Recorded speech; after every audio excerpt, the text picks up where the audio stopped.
I want to show you today how I made the picture book illustration that is the text of, I call it my ninja illustration. My ninja painting, because I wanted ninjas in this book, and I feel like other little kids will like to see ninjas in the book too. Seems like a good reason as any to paint some ninjas.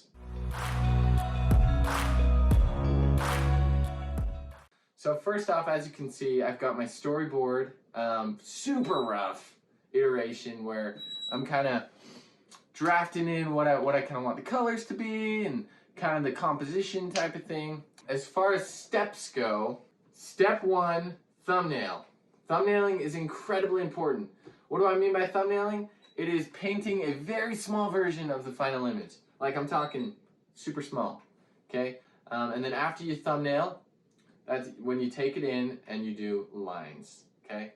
Step two for me usually is lines. I started as an artist on pencil and paper.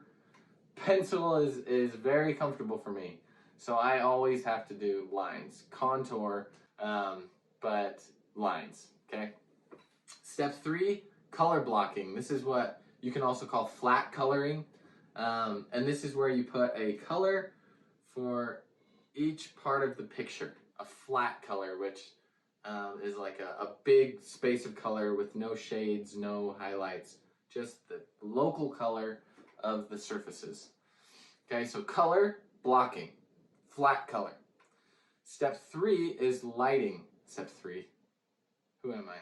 We got one, thumbnail, two, lines, three, color blocking, four, step four is the light, okay, the light and the dark. Okay, so I put my thing in multiply mode and I'm dropping in the shadows. Find a nice color for this. Medium gray is a good one to default to, but then use some curves to change that hue. I can show you how to do that sometime, but it's really a good way to add variety to the image by changing the color of the shade. Okay, so you're going to put in the shade, and then you're going to put in the lighting, the highlights, and that's going to be step four, okay? And then once you get all that, you should have kind of a basic idea of your image and kind of what you want it to look like. The background should be in there and it should have light and color. The character should have light and color. And now you're really just going to refine. So step five, refine the image. You just want to paint, paint, paint, paint, paint until you're happy with it. There's no real linear process for the refinement. Usually a good thing for me, this is when you zoom in, right? So most of the image you're kind of zoomed out, but this is where you're going to hone in and get the details in there. And a good thing to do is just zoom in and pan each part of the image until it looks how you want it to.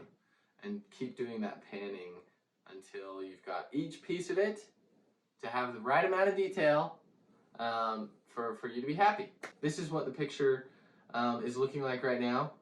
Stick around if you like this video. I've got a couple more videos about the picture book making process. Stay positive, stay creative. I'll see you next time.